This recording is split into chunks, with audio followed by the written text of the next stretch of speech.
So guess who is a doctor now? I am. Hi guys, it's been a while since I've uploaded a video, and that's because I've had a lot going on in my life, interesting things over the past few months. And in this video, I'll basically be telling you what I've been up to. And the biggest life updates right now is that after the long years of sleepless nights, ward rounds, the ups and downs, I can finally say I am a doctor. So in this video, I'm going to be telling you about my final year journey in medical school, right from writing my final exams to becoming a doctor, going to the US for a clerkship program, and then back to Ghana to prepare for my induction and graduation. I have actually been taking shots of the events that have been happening in my life over the past few months, but then I have not actually gotten the time to sit down and do the edits. So this is kind of like my first video, actually sitting down behind the camera to shoot a video. But then I'll be telling you what has happened so far over the past few months in this video, and subsequently I'll be releasing those other videos that I've made. So it looks like I might have to add Dr. Med to my name now. All right, so let's get into the video. That's starting from the beginning, right before I completed medical school. Earlier this year, I entered into my final moments in medical school. I was in level 600, so that means that's my final year of my 6 years in medical school, and I had to go to my drawing board and make some priorities because there were certain things I wanted to achieve in terms of what I wanted to feel during my final moments in medical school. Um, Upon going to my drawing board, I realized that I wanted to spend more time with my friends.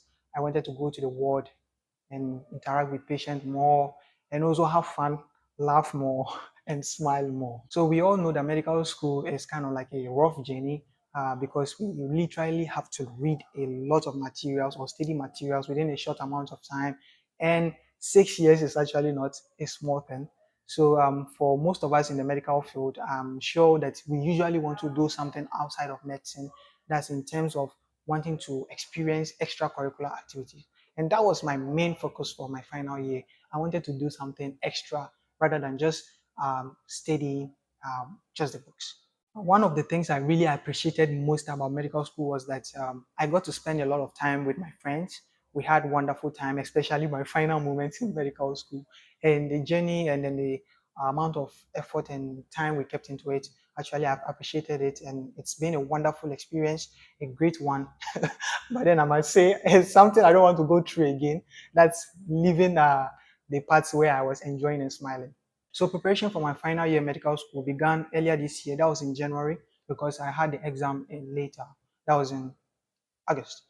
So I thought to myself, come on, what exactly do you want? And that was the fact that I knew I had to prepare for 3 rotations, which come health, internal medicine, and surgery.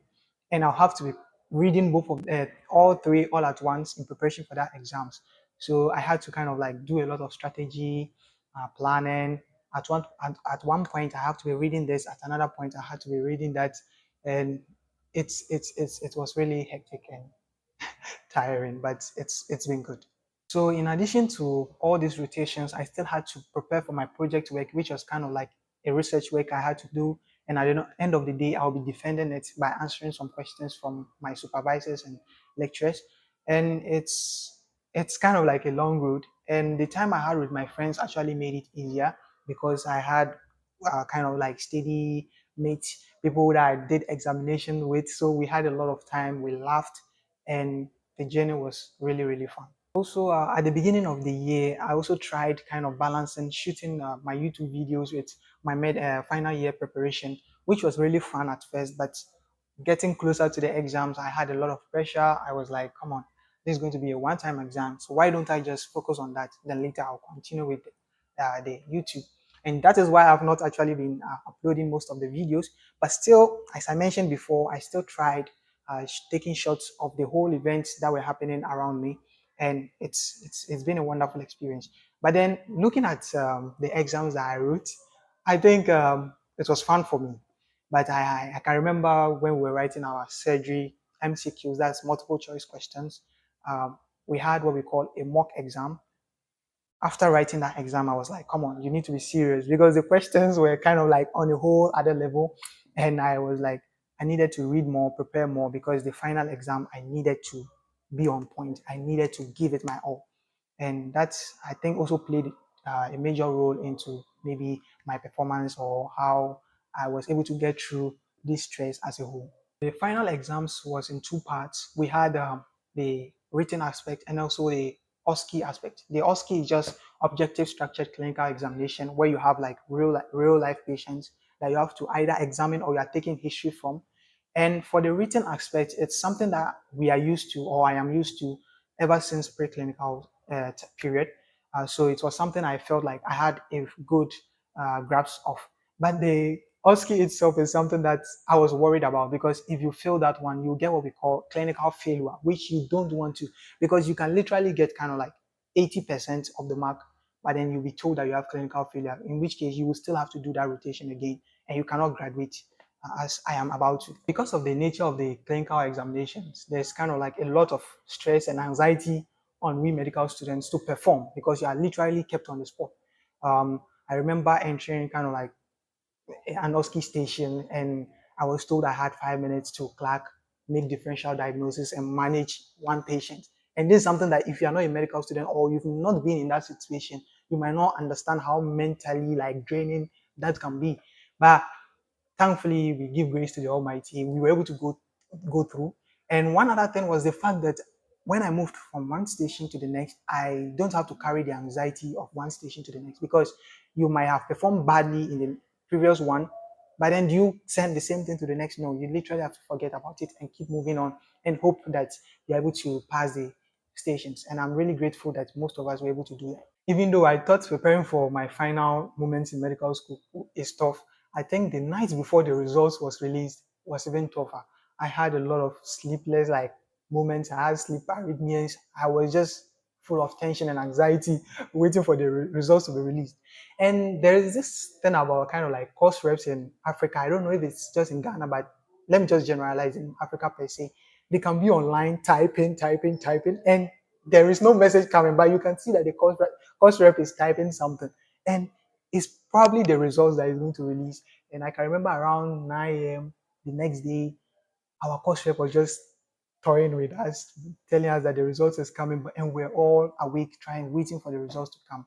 But then immediately he dropped one of the results. Oof, come and see the tension because your heart is beating, you are perspiring, you are sweating at once, and you have to check. You are using one eye to check while also hoping and praying that you get what you want. So I can remember I was in my room because I had my friends, some of them were closer, but I had to go back to my room and I was just praying, looking at my phone like this. And with your index number, you have to trace. So first of all, I start with the first index number. Look, he has passed. So you'll be like, okay, looks like things are good. So then I'll trace to my index number. And as I'm tracing, I've passed. Yes! I mean, right now, you might not really feel the excitement, but even thinking about it right now, I am literally excited. After I saw my results and I had passed, it was really a great moment. And I think for the next few hours after that, it was really marvelous because I had this kind of like congratulatory messages from WhatsApp. Oh, congratulations, Dr. Lawal Sanusi. Yes, yes, say it again, Dr. Lawal Sanusi. But after that, something clicked in my mind because we were told we were supposed to write another exams, like licensure exams, just to be certified as a doctor in Ghana. And that actually dampened my spirit a little bit because I had to prepare for another set of stress. But don't be too sad because after I think about 2 weeks later, we were told that the exam was cancelled for us. We would not be writing. And it was kind of a big moment for me and everyone. We were jubilating. It was very, very good because it means we will now have the rest of the time to rest and prepare for our house job later in the year. So that was basically a wrap up of the events that happened right before I completed medical school. But what made the journey even more fulfilling was the fact that I knew that right after medical school, I'll be going to the US for a clerkship program. It was wonderful.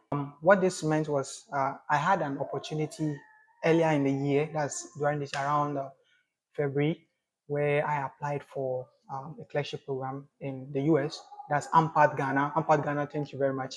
Um, and I was lucky, I was selected, even though it was kind of like initially based on academic kind of like performance. But later on, they had to do a lot of interviews to shortlist, and also we wrote a letter of motivation, a lot of things. But God being so wonderful, I was part of those that they selected to go to the US. So while I was in preparing for my final year exams, I still had to prepare for my trip to the US. So I literally had to go feel like or complete online health modules and also prepare for my US visa application and all those things, which also made the journey more difficult. But then I knew that hopefully at the end of the day, it's going to be worth it. Before I go into my trip to the US, I think I need to explain the opportunity I had, which is the AMPAT exchange program. It's kind of like a partnership between New York University Grossman School of Medicine, University for Development Studies, which is my school, and also Tamale Teaching Hospital, that's located in northern Ghana.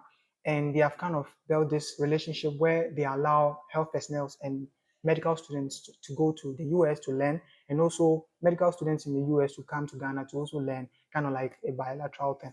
And it's a wonderful opportunity because it allows us to see the outside world, learn about how things are being practiced.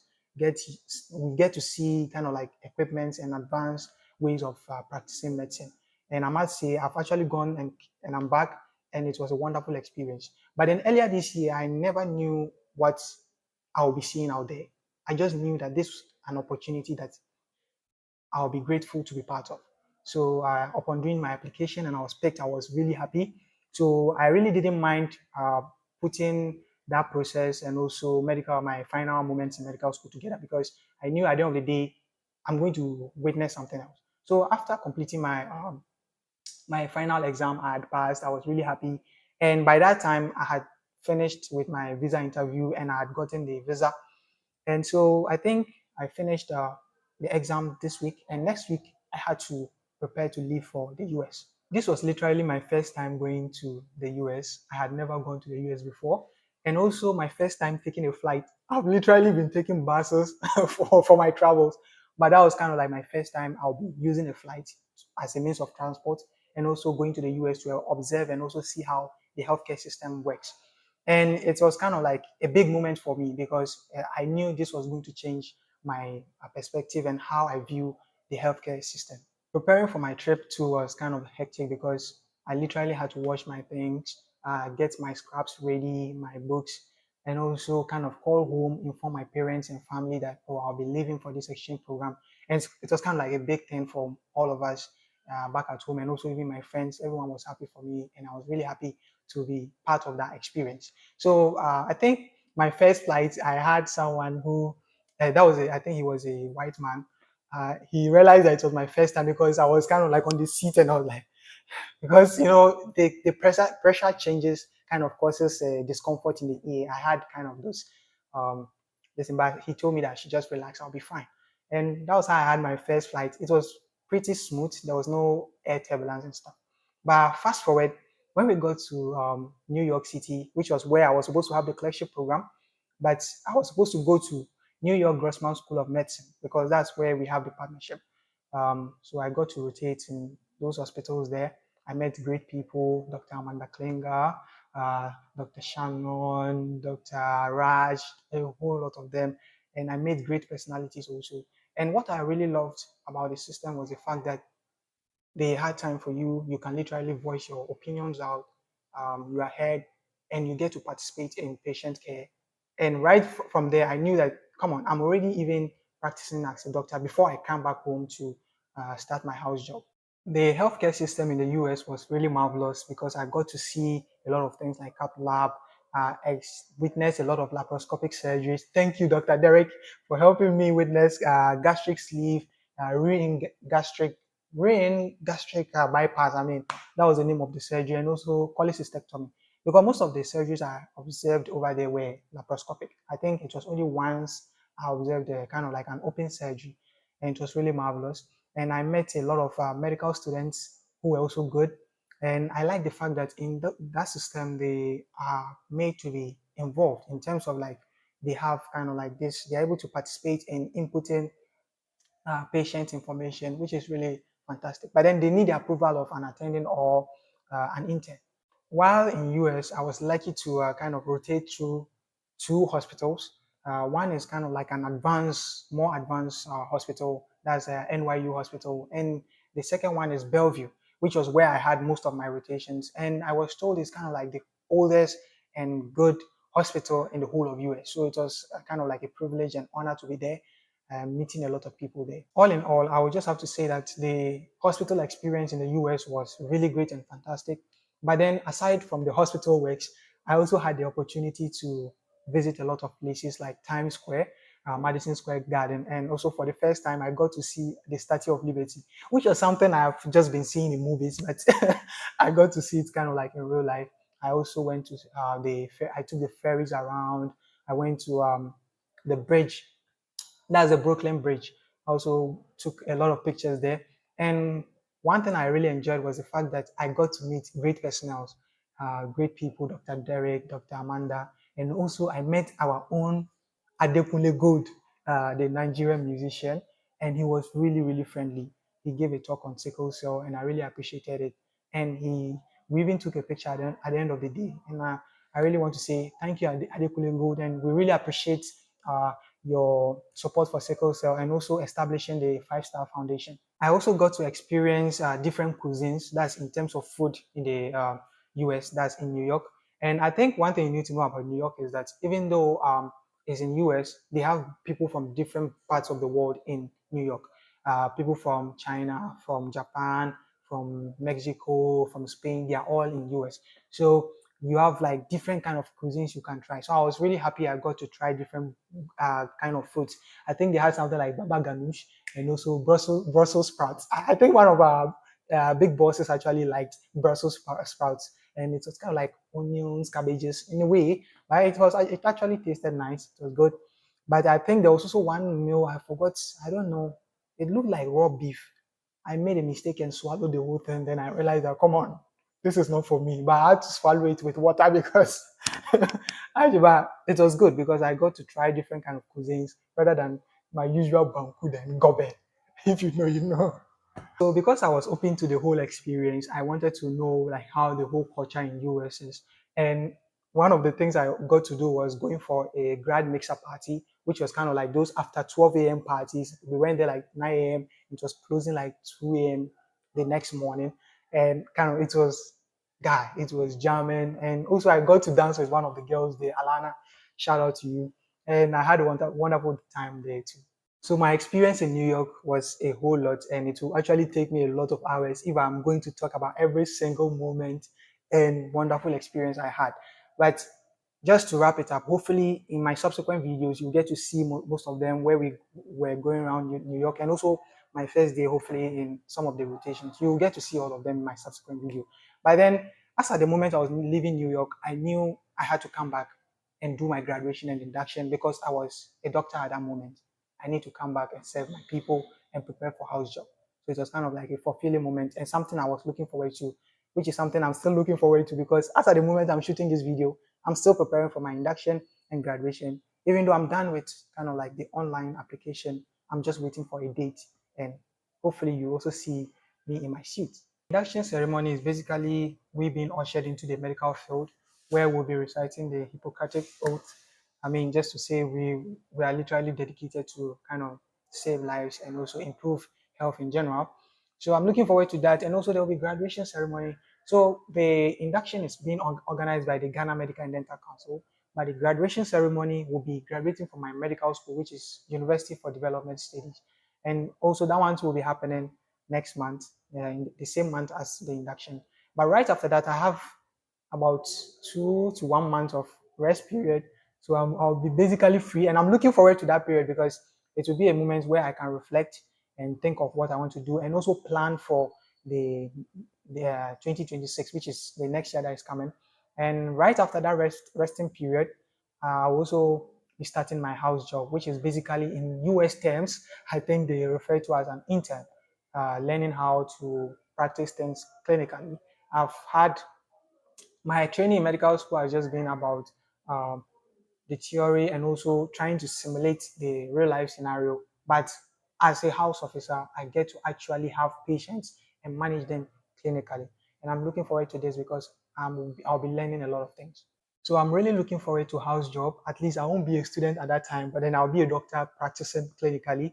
But then looking at my 6 years in medical school, I think the sleepless nights, the sacrifices I've made, have it has really been worth it because right now I'm really enjoying myself in terms of the title, and also I'm looking forward to learning new things. But then I'll have to also give thanks, and I have to be grateful to my friends, my family. They've really made this journey possible. And I have to do shout out to my director that usually helps me in my YouTube, Dr. Med Abdul Jabbar, Dr. Stanislaus, Serena, and also my other director, Dr. Med Mansoura, and also Dr. Med Abdul Halim, Dr. Abdul Razak. There are two, Seydou and Pelpo, all of you. And to my class members, class of 2025 UDS School of Medicine, thank you very much. And I'm really praying that we all become wonderful and great doctors. And to other medical schools in other places, thank you very much. And we look forward to working with you. So to my viewers and everyone out there, thank you also very much. And thank you for watching this whole video. And also do expect my videos in US, and also the shots I took of my final moments in medical school. I will be posting them subsequently after I finish editing them. And from here on out is Dr. Med Lawal Sanusi.